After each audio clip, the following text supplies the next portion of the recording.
Vamos arrancar todo esse silencioso final aqui, ver como é que fica só com o intermediário dele, que é aquele ali, ó. Vai ficar só esse aqui. Se ficar muito barulhento, a gente coloca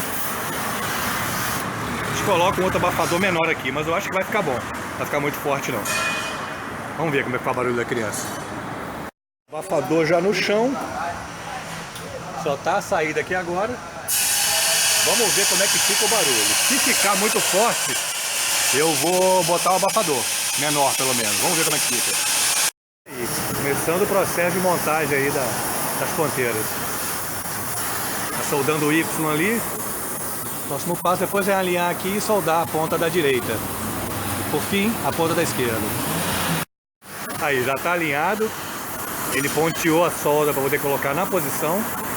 Agora vai fazer o fechamento da solda nas emendas do cano ali. Vamos ver como é que vai ficar o barulho. Se ficar muito fraco, ainda vou mexer no abafador central ainda. Serviço pronto. Vamos ver como é que vai ficar o barulho agora, né? Pintar de preto ali para ficar bonitinho. Só para dar um acabamento. Agora vamos ligar daqui a pouquinho e ver como é que ficou o barulho.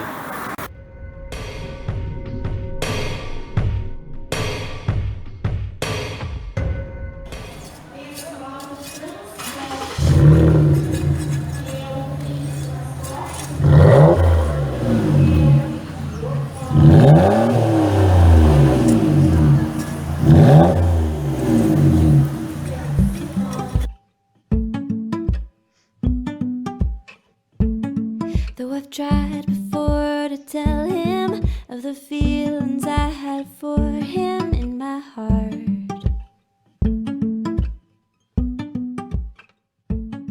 Every time